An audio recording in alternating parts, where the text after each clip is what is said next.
Hi viewers, வாங்க இப்போ நம்ம வெங்காய கார சட்னி எப்படி செய்யலான்னு பார்க்கலாம். 3 வெங்காயம் எடுத்துக்கோங்க. கொஞ்சம் பெரிய வெங்காயமாக 3 வெங்காயம் எடுத்துக்கோங்க. ஒரு 2 தக்காளி எடுத்துக்கோங்க. அதுக்கப்புறமா வாணல் வச்சு அதில் ஒரு 4 ஸ்பூன் எண்ணெய் விட்டு அந்த கொஞ்சம் உளுந்தம்பருப்பு, கொஞ்சம் காஞ்ச மிளகாய் காரத்துக்கு ஏற்ப நம்ம எடுத்து போட்டுக்கலாம்.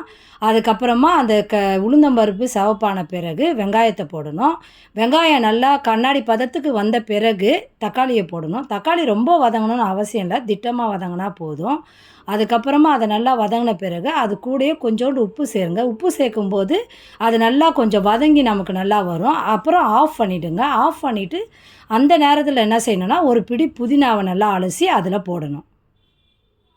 அதுக்கப்புறம் அதை நல்லா ஆற விடணும். ஆற விட்டுட்டு அதை எடுத்து மிக்சியில் போட்டு அரைச்சி, நமக்கு ரொம்ப மழை மழைன்னு அரைக்காமல் கொஞ்சம் திட்டமாக கொர கொரன்னு கொஞ்சம் பார்த்து அரைச்சிங்கன்னா, அப்போ தான் ரொம்ப மழை மழைன்னு இருக்கும்போது கொஞ்சம் இதுவாக இருக்கும்.